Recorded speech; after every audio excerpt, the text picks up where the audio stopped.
Hello, White Point. For this week's Read and Reflect, I'm going to be reading from Proverbs 3, verse 27. Do not withhold good from those to whom it is due, when it is in your power to act. I'm going to read that again because that's a tough verse. Do not withhold good from those to whom it is due, when it is in your power to act. You know, the hard part for me for this verse is that middle part. We're not supposed to withhold good from those to whom it is due. And when I really looked at this, that was my big question. To whom is good due? And I think the next few verses really helped me with that. In verses 28 through 30, it goes on to say, do not say to your neighbor, come back tomorrow and I'll give it to you, when you already have it with you. And so I'm looking at that and saying, okay, you know, this is talking about perhaps someone that we owe a debt to, or someone who asks for our help, someone who says, hey, can you help me with this? Can I get some money from you? Can I borrow a tool from you? Goes on to say, do not plot harm against your neighbor who lives trustfully near you. Do not accuse anyone for no reason when they have done you no harm. So it's talking about when somebody's been good to you, when somebody's lived in harmony with you, live in harmony with them, be good to them. You know, I think this is talking about more than just your neighbor. It's talking about the people you come in contact with on a daily basis. But I think it goes beyond just that, you know, someone you owe a debt to, or just being good to someone who's been good to you. You know, in Mark chapter 10, verse 45, it says, for even the Son of Man did not come to be served, but to serve and to give his life as a ransom for many.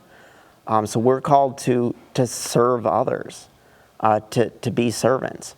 In James, it talks about faith without deeds, and it expresses that good deeds should be an overflow of our faith, and which kind of sounds a lot like part of our new mission statement, that we're compelled by God's love. In this verse, Proverbs 3:27, it says, do not withhold good. And I think that word withhold is meaningful. It kind of shows us that our default is that we should be good to other people. Not that we should just be focused on ourselves and then every once in a while we show good to someone. The default should be we're showing good, and they're saying don't withhold that good. So I think that we do have we do have I believe a mission to show good to others. In James 1:27, it talks about looking after orphans and widows.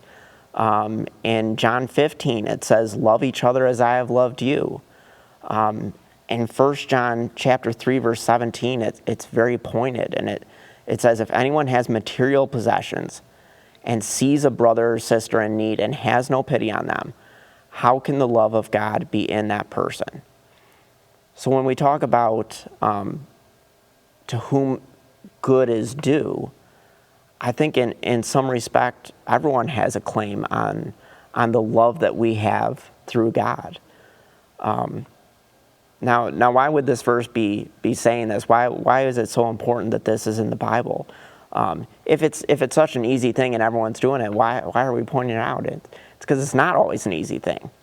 You know, looking in my own life, I think there's plenty of reasons why I don't always show good to people to whom it's due. Sometimes it's just a bad attitude.